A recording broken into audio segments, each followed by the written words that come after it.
दिल छेड़े मीठी मीठी तान।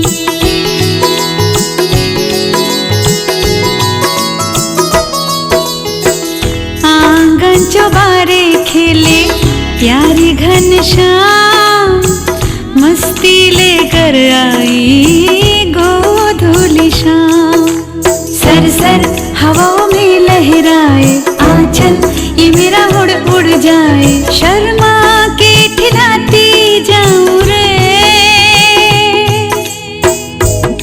बांसुरी को गाए, मन को ये रीत भाए। पियो जी थारो देश बड़ो प्यारो लागे, पियो जी थारो देश बड़ो प्यारो लागे।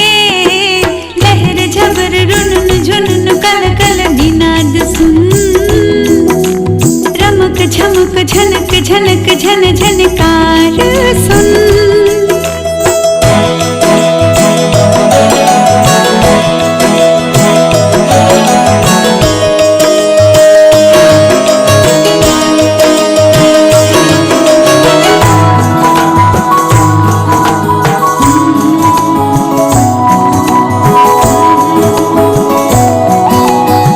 सूरज की किरणें यहाँ आरती सजाए, मंदिर के घंटियों ने सुर गुनगुनाए।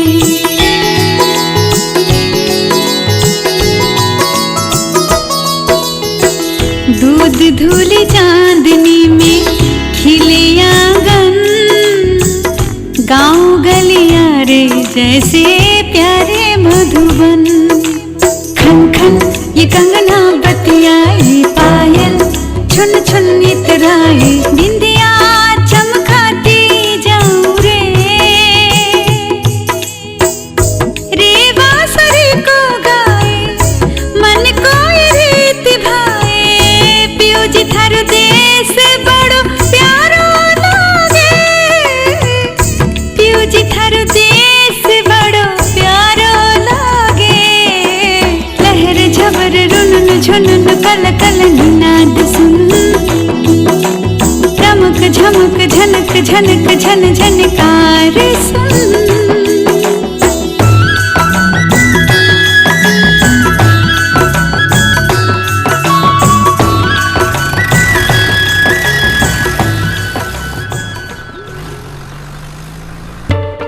राम राम राम नमस्ते राम। भैया जी। नमस्ते भैया जी। मिल गया चुनावी मुद्दा दिल्ली वालों को हराने का। सुनो संपत जी। गांव के एक एक घर में ये खबर पहुंचाओ कि राजा राम का बेटा खुद तो MBA की पढ़ाई कर आया और हमारे बच्चों से सब्जियां बिकवा रहा है। ये बात किसी भी कीमत पे गांव के एक एक घर में फैल जानी चाहिए। अरे वाह भैया जी, आप तो दूर की कोड़ी लाए हैं। पर भैया जी पहले पता तो लगवाइए, आखिर वो बच्चों से सब्जियां क्यों बिकवा रहा है। लो पोपटलाल भी बोलने लग गए। वाह बेटा, ये सब तेरा कसूर नहीं है, ये सब कुर्सी का कसूर है। अभी आसन टेका नहीं और भाषण देने को तैयार हो गए। ये मत भूलो बेटा, तुम हमारे कंधे पर सवार हो।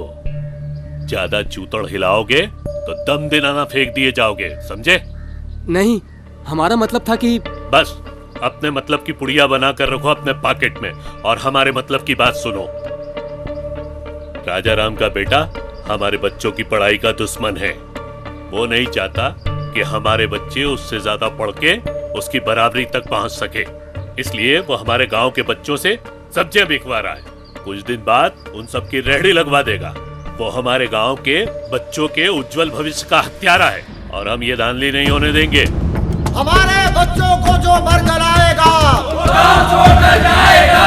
हमारे बच्चों के भविष्य का दुश्मन राजा राम जो फत्तू बन गया मुखिया तो प्रेम करेगा नंगा नाच। सब्जी बेचेंगे बच्चे, गांव का होगा सत्यानाश।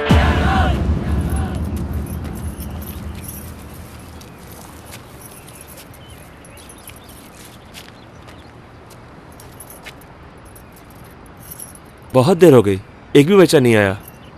थोड़ा इंतजार करते हैं, आ जाएंगे।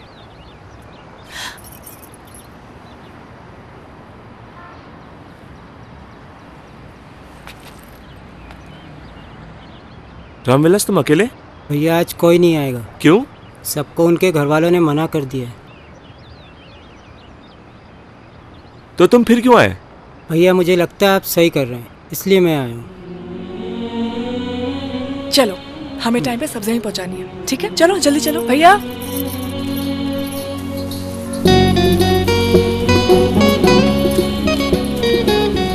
प्रेम, कोई साथ दे या न दे, पर हम सब दोस्त तेरे साथ हैं प्रेम। चलो।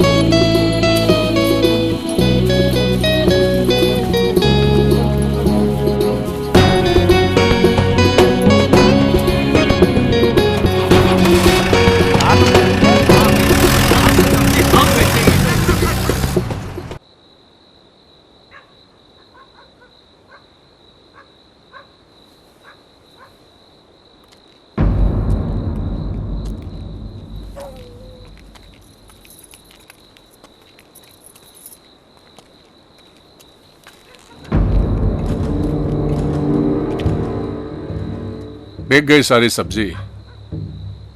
बड़ी डिग्री लेकर राजा राम पटेल का बेटा घर घर सब्जी बेच रहा है।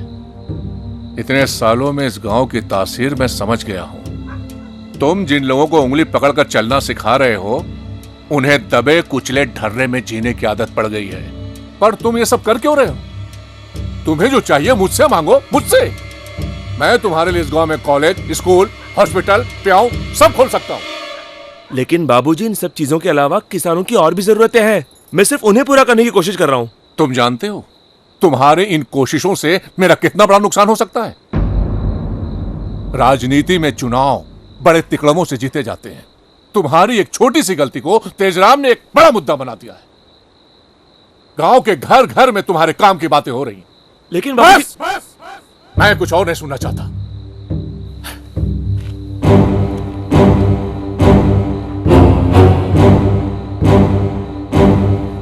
इससे पहले की बात और बिगड़े, कल तुम शहर जा रहे हो। चौधरी से मेरी बात हो गई है, उसकी कंपनी में तुम डायरेक्टर बनकर काम करोगे। बहकाया कोई मत बहको, देखो हृदय राखो।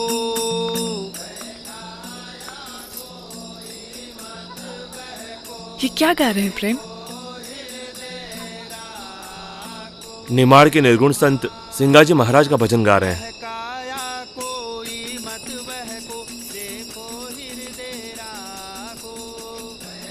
भजन के शब्दों पे तुमने गौर किया?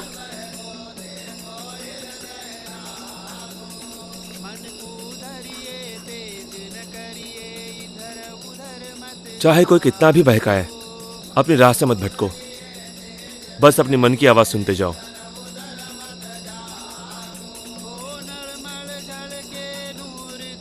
सिंगाजी महाराज ने बहुत ही बड़ी बात कही है। हमें भी अपने मन की ही सुननी है। अपने मन की सुनिए या पिताजी की सुने? गांव वालों को तुम्हारी जरूरत है प्रेम। गांव वाले? वो भी तो मेरे साथ नहीं है। गांव वालों को समझाना मुश्किल नहीं है प्रेम। गांव वालों को इस काम के लिए हम फिर से तैयार करेंगे। नहीं दिशा, फिर से नई शुरुआत करनी पड़ेगी।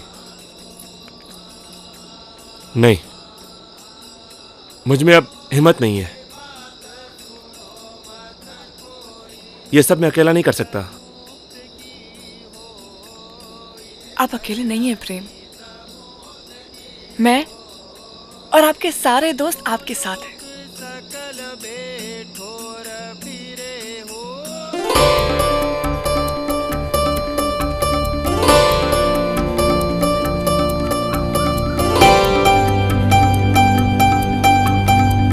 भाई एक एक नाम निकाल के लिस्ट में से देख काका लो। जी राम राम। अरे भाई राम राम रे, क्या हाल है? अरे मोहन भाई, अपना कड़वा राम को वोट देना है, अपना गांव को, और बेड़ को ही भेजना है घर से अपने को। यहाँ वो भी आ गई। भैया फत्तू का ध्यान रखना। भीड़ मत लगाओ भाई, एक एक आओ। भाई बोलो। लाओ दो। फत्तू का ध्यान रखना है, फत्तू को वोट देना है आपको। कई बहन अपना कड़वा राम को वोट देना है।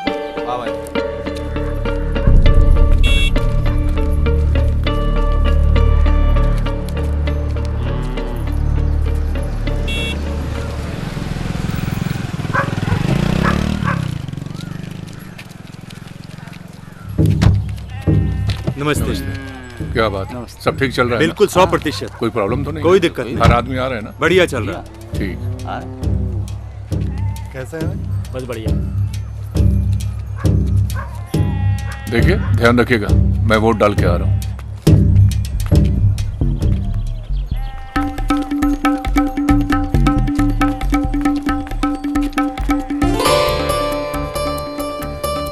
आपका नाम? राजाराम पटेल। 19 राजाराम दशरथ। अपना हाथ दीजिए।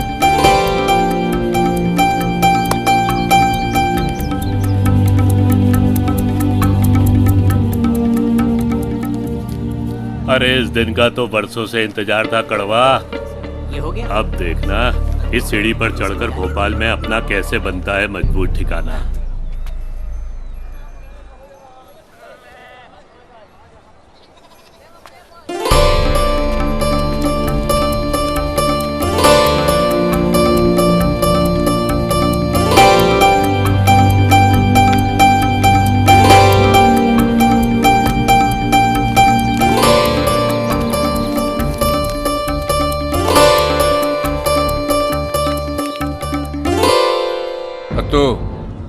अब तो साफा बांधने को तैयार हो जा। अब आप लोग देखना, आज हमारी भारी मतों से जीत होगी। हाँ भैया जी, बिल्कुल होगी, बिल्कुल होगी। 20 साल से इस गांव की सेवा करता आ रहा हूं। 20 साल।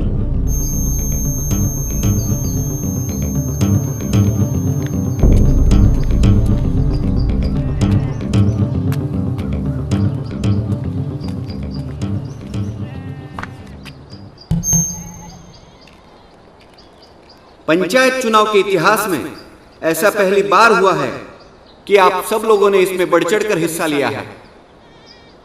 आप लोग ताज्जुब करेंगे कि चुनाव के निर्णय भी चौंका देने वाले हैं। सोनखेड़ी पंचायत चुनाव की मतगणना में कड़वाजी रुकड़ू जी और फत्तू जी को बराबर बराबर 50-50 मत प्राप्त हुए हैं। शेष मत निरस्त पाए गए हैं। ये कैसे हो? चलो देखते हैं। चलिए देखते हैं। भाईजान ये क्या करवा दिया आपने? आज तक ऐसी काउंटिंग कभी नहीं। काउंटिंग करिए। कानून नहीं है, लेकिन ये कानून है। अरे हम उसका तरीका निकालते हैं। ठीक नहीं हो रहा है। उसका हम तरीका निकालते हैं। जाइए, जाइए।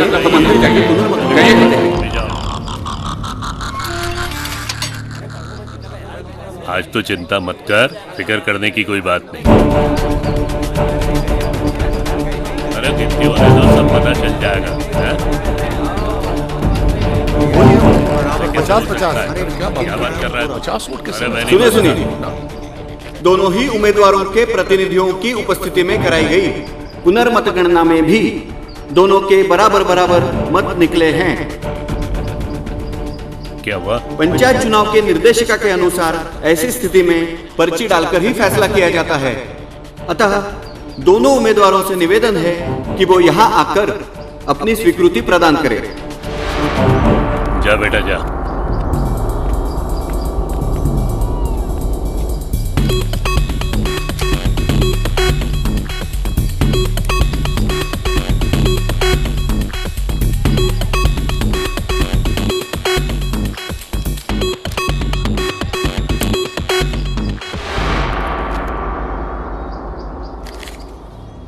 सोनखेड़ी सरपंच का नाम इस पर्ची में है और आप सब लोग वो नाम जानने के लिए बेसब्र होंगे। सोनखेड़ी सरपंच पद के लिए कड़वाजी रुकड़ू जी विजयी घोषित किए जाते हैं।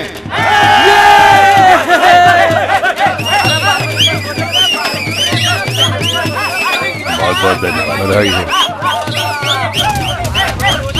चलिए पिताजी। बंद करो ये ढोल धमाका। चुनाव के ऐसे नतीजे के बारे में मैंने कभी नहीं सोचा था। मतदान केंद्र के बाहर दिन भर लंबी कतारें लगी रही। बूढ़े जवान महिलाओं सभी ने तो वोट डाला। इतना मतदान होने के बाद कोई तो चुनाव जीतता, लेकिन दोनों उम्मीदवारों को सिर्फ 50-50 वोट। पिछले चुनाव में राजाराम पटेल 85 वोट से जीते थे। उस समय भी मुझे 350 से अधिक वोट मिले थे। फिर क्या हुआ कि नतीजे पलट गए? मतलब साफ है राजाराम भाई कि गांव वालों की मर्जी कुछ और है। मैं गांव वालों से पूछता हूं कि आखिर आपने यह निर्णय क्यों लिया? ये चुप रहने का समय नहीं है। आपने इतना बड़ा फैसला क्यों लिया, यह हमें भी पता चलना चाहिए। इसके अलावा हमारे पास कोई रास्ता नहीं था। जब ऐसा कोई व्यक्ति है ही नहीं जिसे हम चुन सके, तो फिर वोट किसे देंगे? इसीलिए हमने वोट नहीं किया और अपना विरोध दर्ज किया है। राजाराम भाई, आप 20 साल सरपंच रहे, लेकिन कभी आपने गांव वालों के दुख तकलीफ जानने की कोशिश नहीं की। तेजराम काका, हम कितनी बार परेशानियां लेकर आपके पास पहुंचे, हर बार आपने दिल्ली और भोपाल के सपने दिखाए, लेकिन हमारी समस्याएं दूर नहीं हुई। इसी बीच एक व्यक्ति आया जिसने हमारी परेशानियों को सुना और समझा भी और उनका हल भी ढूंढा, लेकिन आप लोगों ने उसके रास्ते में कांटे बिछाने में कोई कसर नहीं छोड़ी। उसकी ईमानदार कोशिश से हमें ये पहली बार एहसास हुआ कि हमारी समस्याओं का हल दिल्ली भोपाल में नहीं बल्कि इसी गांव में है। बहुत हो गई बातें। अगर ऐसा कोई आदमी है तो उसे सामने ले आओ।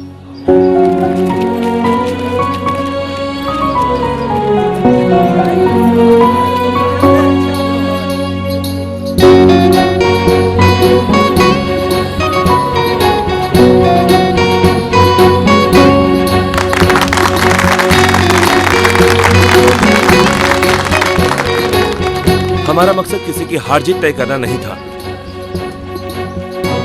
हम सिर्फ आप लोगों को आपकी जिम्मेदारियों का एहसास दिलाना चाहते थे। जो लोग जिम्मेदार पदों पर बैठे हुए हैं, अगर उन्हें अपनी जिम्मेदारियों का एहसास हो जाए तो हमारी समस्याओं का हल अपने आप ही हो जाएगा।